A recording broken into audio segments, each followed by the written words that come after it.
بسم اللہ الرحمن الرحیم۔ اللہ کے نام سے شروع جو نہایت مہربان رحم کرنے والا ہے۔ السلام علیکم ورحمۃ اللہ۔ ناظرین اکرام، میں آج آپ کو بتانے لگا ہوں کہ رمضان المبارک کی آخری رات میں وہ کون سا کام ہے جو بہت ضروری ہے، کیونکہ اس کی خصوصیت رمضان المبارک کی آخری رات کے ہی ساتھ ہے، کسی اور رات میں اس کا کوئی ایسا حکم نہیں ہے۔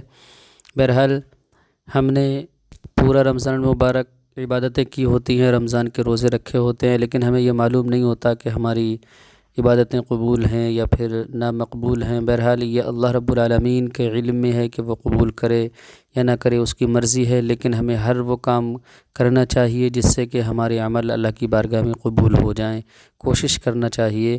تو اس کے تعلق سے میں بتانے لگا ہوں رمضان المبارک کی آخری رات، کیونکہ 28 رمضان کے بعد جو رات آتی ہے اسی کو آخری سمجھیں، کیونکہ اگر 29 کا انتظار کریں گے، 29 رمضان کے بعد کا انتظار کریں گے تو ہو سکتا ہے کہ اگلی شب عید کا چاند نظر آ جائے اور وہ رات جو ہے ہمارے ہاتھ سے جاتی رہے۔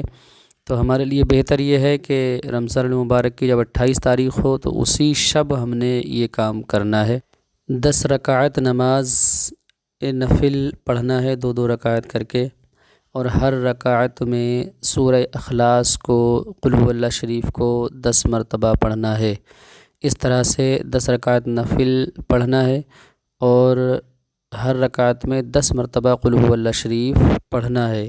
اس کے فضائل یہ ہیں، اللہ کے رسول صلی اللہ تعالیٰ علیہ وسلم فرماتے ہیں جو اس طرح سے رمضان المبارک کی آخری رات میں عبادت کرے گا، اس طرح 10 نوافل پڑھے گا تو اللہ تبارک و تعالیٰ اس کے تمام مہینوں کی عبادت کو قبول فرمائے گا اور 30,000 سال کی عبادت کا ثواب اس کے نامہ اعمال میں درج فرمائے گا۔